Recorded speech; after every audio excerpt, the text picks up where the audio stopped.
Alış-veriş çorbacılığı Horika uğrunda 2017-yılda regionun Hem Avrupa Birliği'nin finans yardımından işlemeye başladı. Kompanyanın temelcisi Vyacheslav Dudush nişanıda bu yılların süresinde çalışanların sayısı zedelendi. Bu iş için çok kuvvet koyuldu. Уговорили шеф-повара гастробара.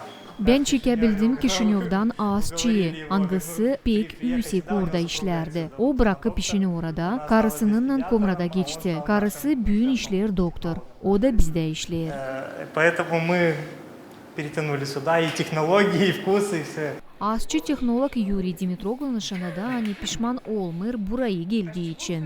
Начал работать много, интенсивно и развивать себя.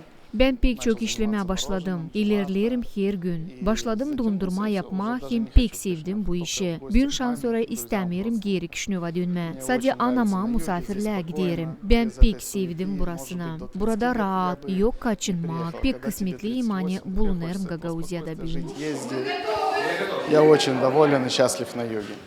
2021 yılda kompanya başladı taze keçi sütünden dondurma yapma. Bugün burada yapılan dondurmanın 20 adı var. İlerletmediğini bu işi uzmanlar daima başka devletlere öğrenmeye giderler.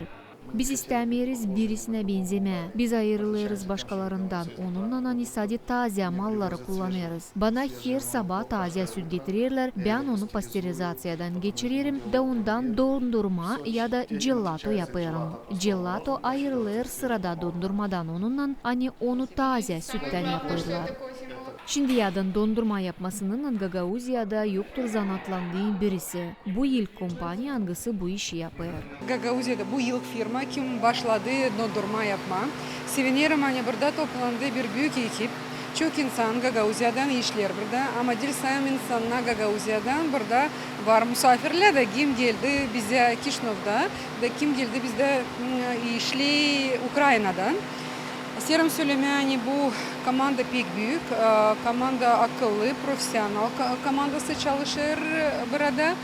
Mahsus Sayın Büyükelçiye dini gösterdiler dondurmayı yapmak teknolojisini. Very interesting business project because as I hear it's much more about business. It's a social project very important for the. Bu pek meraklı bir proje hem cümle için yapılmış. Onun manası büyük değil sadece Komrat için ama bütün region içinde.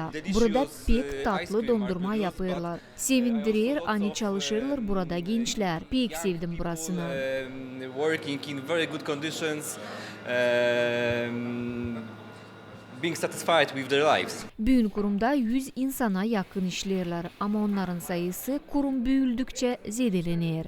Pek isterim bu iş ilerlesin.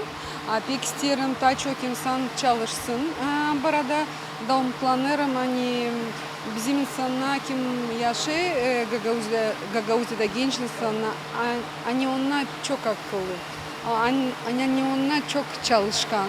O işin gurur duyarım ki Gagauzya'da bu firma var da isterim adama onlara sağlık, kısmet hem uzun ömür bu zor yolda, bu zor vakitte. Bu kurumdan Kara Sayın Büyükelçi bulundu Gagauzya'nın kimi başka kurumlarında da. Alena Terzi, Vladislav Tabachuk, Maria Kazako, GRT Haberler.